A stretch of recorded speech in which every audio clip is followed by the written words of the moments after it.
नमस्कार। आप सभी को आपके इस अपने YouTube चैनल में हार्दिक स्वागत है।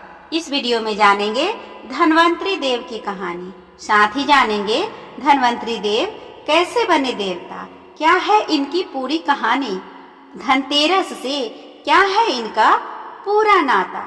तो आइए इस अनमोल जानकारी को अच्छे से जानने के लिए इस वीडियो में अंत तक बने रहे और इस जानकारी का लाभ उठाएं। दीपावली के 2 दिन पहले धनतेरस के दिन धन्वंतरी की पूजा तो की जाती है। कम लोग जानते हैं कि धन्वंतरी धन के देवता नहीं हैं। हिंदू धर्म में दीपावली का पर्व एक दिन का त्योहार नहीं होता, बल्कि इसके साथ कुछ और भी त्योहार जुड़े होते हैं। इनमें से एक धनतेरस है। यह दिन हिंदू कैलेंडर के अनुसार कार्तिक मास के कृष्ण पक्ष की त्रयोदशी तिथि को मनाया जाता है और ऐसा माना जाता है कि इसे पर्व से दीपावली के उत्सव की शुरुआत होती है। जहां हिंदू धर्म में और मिथक कथाओं में धन की देवी माता लक्ष्मी को माना जाता है, वहीं धन के देवता कुबेर कहे जाते हैं। ऐसे में धन्वंतरी का धनतेरस से क्या नाता है और उन्हें देवता की उपाधि कैसे मिली थी, इसकी एक रोचक और पौराणिक कथा है। तो आइए जानते हैं धन्वंतरी का धनतेरस से नाता क्या है। धन्वंतरी को भगवान विष्णु का अवतार माना जाता है। पुराणों के अनुसार, हिंदू पंचांग के अनुसार भगवान विष्णु ने कार्तिक महीने के कृष्ण पक्ष की त्रयोदशी तिथि को धन्वंतरी के रूप में अवतार लिया था। इसी दिन भगवान धन्वंतरी का धनतेरस के रूप में पूजन होता है और ऐसा कहा जाता है कि धन्वंतरी समुद्र मंथन में अमृत कलश लेकर निकले थे। अब जानते हैं धन और समृद्धि से क्या है धन्वंतरी का संबंध। धन्वंतरी के अमृत कलश लेकर प्रकट होने के कारण ही उनका बर्तनों से गहरा नाता बताया गया है।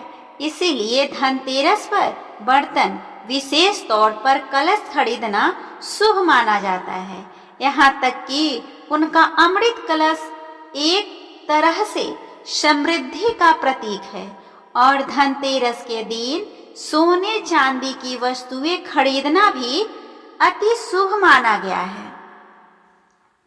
अब हम जानते हैं समुद्र मंथन से प्रकट होने का रहस्य।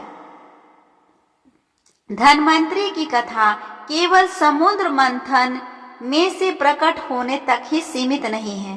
पुराणों में उन्हें चिकित्सा का देवता माना गया है और यहाँ तक कि उन्हें देवताओं का चिकित्सक माना जाता है।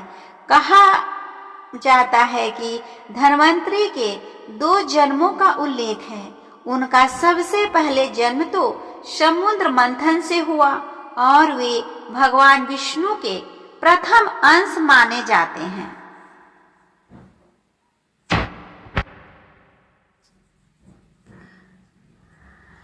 पहले समुद्र मंथन के दौरान जब धन्वंतरी हाथ में अमृत कलश लेकर बाहर आए तो उन्होंने भगवान विष्णु से पूछा था कि उनका इस लोक में क्या काम है और स्थान क्या है।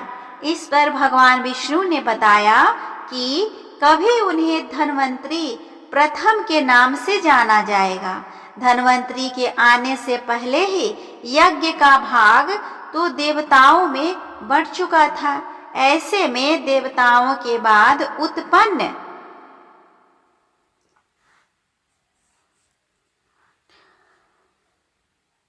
होने के कारण उन्हें उस जन्म में देव नहीं माना गया था।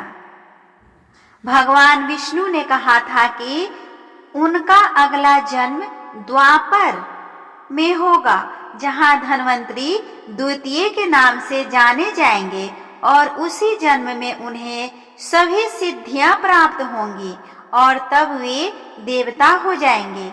उन्हें बताया गया कि उनकी तभी से पूजा भी होने लगेगी और वे आयुर्वेद के अष्टांग का विभाजन भी करेंगे। द्वापर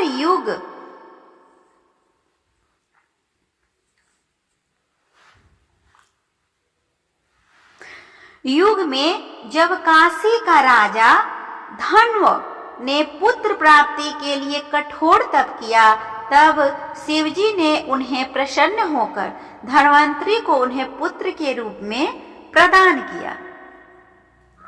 बताया जाता है कि इसी जन्म में धन्वंतरी ने ऋषि भारद्वाज से आयुर्वेद विद्या ग्रहण की और उसे अष्टांग में विभक्त कर अपने शिष्यों में बांटा। उन्होंने ही अमृतमय औषधियों की खोज की थी। इनके वंशज दिवोदास ने शल्य चिकित्सा का पहला विद्यालय स्थापित किया था, जिसके प्रधानाचार्य बनाया गया था। वैदिक कलश में जो महत्व और स्थान अश्विनी को प्राप्त था,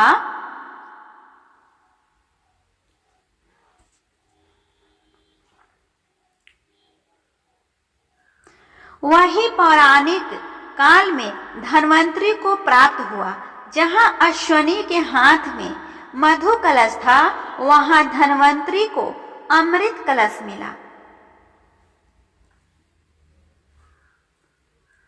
इस तरह हमने जो जाना धन्वंतरी के जन्म से जुड़े कहानी और उनके देवता बनने के सफर तक। उम्मीद करती हूँ आप सभी के लिए ये जानकारी अत्यंत ही महत्वपूर्ण रहा होगा। अगर अच्छा लगे तो प्लीज आप मेरे वीडियो को लाइक और शेयर कर ले। साथ ही इसी तरह का वीडियो पाने के लिए मेरे चैनल को सब्सक्राइब कर ले और बेल आइकन को दबाना ना भूलें। तो मिलते हैं अगले वीडियो में। तब तक के लिए भगवान धन्वंतरी आप सभी पे अपनी कृपा बनाए रखें।